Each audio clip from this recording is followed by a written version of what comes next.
മനുഷ്യരെ ക്ഷമിക്കുന്നതിനും സഹിക്കുന്നതിനും പരിധികളുണ്ട്. മനസ്സിലായല്ലോ? പരിധികളുണ്ട്.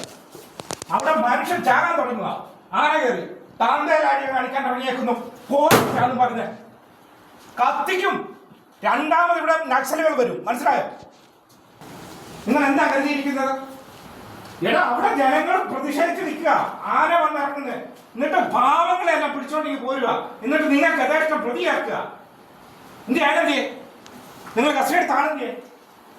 ബാ, നിനക്കെന്താ ഇതിനകത്ത് റോള്? നിനക്കെന്താ റോള്? എന്തിനാ നിന്നെ വിളിച്ചോണ്ട് വന്നേ? ആനക്ക് ആന ചത്തു. നീ എന്ത് ചെയ്തു? അല്ല, എനിക്കങ്ങനെ തീർക്കൊന്നും വേണ്ട. എനിക്ക് ഒരുത്തന്റെ ഔദാര്യം വേണ്ട. ഇന്നലെ ഇവനെ ഞാൻ വിളിച്ചു പറഞ്ഞു, ഞാൻ ഉയർന്ന ഫോറസ്റ്റ് ഓഫീസറുമായി സംസാരിച്ച് ഈ കാര്യത്തിൽ വ്യക്തത എടുത്തോളാം. തോന്നിയ നിന്നെ പണിയിപ്പിക്കുന്ന ആരാന്ന് എനിക്കറിയാം. മനസ്സിലായല്ലോ?